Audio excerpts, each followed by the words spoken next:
Hello, welcome back. Today's video is about the latest news from UWP-D series Generation 4.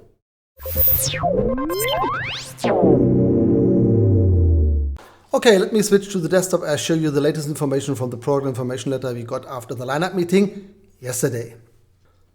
To give you an understanding when we get what and when you can start selling the system. The existing UWP-D D11, D12 and D16 systems will be discontinued in October, and we will get the new D21, D22 and 26 between end of September and beginning of October. The existing products will be fully compatible with the new transmitters and receivers, so you can mix the system in the way you like. That works perfectly. And of course we have some new accessories. The old one like battery case, SMAT and the SMATs are discontinued also in October. And then we get a SMAT P4, which is of course in the boxes of D11, D12 and D26, and the SMAT P5, and as an extra adapter you have to order. And BATC 4AA, you put 2 AA batteries in and job done. What we show on IBC is the transmitters and the one-channel receiver.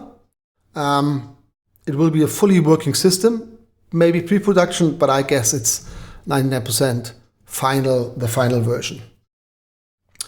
One of the new functions we saw in the lineup meeting is the metadata over the MI shoe. So if you use the MI shoe, then you will see the RF level and some information like mute on the upper left corner of the viewfinder.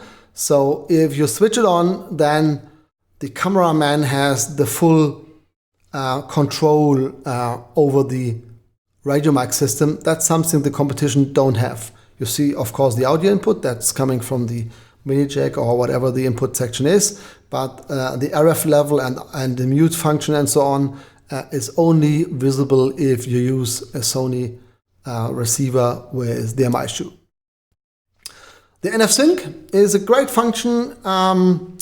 If you like to know how it works, then you can look to the video I have linked in the description here. And this is the size. I've shown last time my personal size comparison, which was a little bit estimated. Here is the real size comparison. Yes, everything is a bit smaller, everything is a bit lighter, and yeah, nice to have. Another feature which I've mentioned in the video last time is the auto gain function. I will stress this again because this is a very, very important function from my point of view. If you switch on the auto gain, then you cannot overdrive your audio input. Or if you have a typical situation where you're doing an interview and somebody in the background closes the door, the person you interview is speaking very loud or you cries into the microphone, then you overdrive your input section and you get some distortions. This will not happen if you use the auto gain function. So I would say switch it on always. Okay, next function is the channel memory function. Sometimes a customer likes to use 2 transmitters and want to switch between the transmitters without any hassle. In the existing product, you have to go into the menu and change the frequency menu. This is something which is a little bit complicated. With the new memory function, you can store 2 frequencies in the receiver and you can switch between the 2 frequencies, and that means between the 2 transmitters with 1 button press and job done. Not clear if you really need this, but it's a nice feature to have. Let's see what our customers are doing with this feature.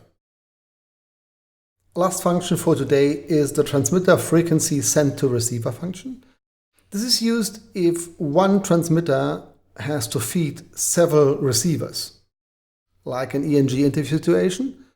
3-4 cameras have a Sony receiver on top. Normally you see 3-4 different microphones in front of the interview partner. This is not nice to have. So if you use one Sony transmitter and sync this used frequency to the other receivers, then all receivers can listen to the same signal and you need only one microphone on the table. With the new NFC function, you just touch the transmitter to the receiver NFC area and the receiver took over the frequency from the transmitter and job done. Very easy, nice to have. Let's see how the market is going on with this. Here we have 10 points listed where we compare Sennheiser G4 100 against Sony UWP-D Gen4, and in all aspects we are better. As simply as is, Sony has the better technology and the better system. Here we see 5 selling points. If you remember these 5, that would be perfect, because this gives you the best arguments against the competition in your discussion with dealer or customers.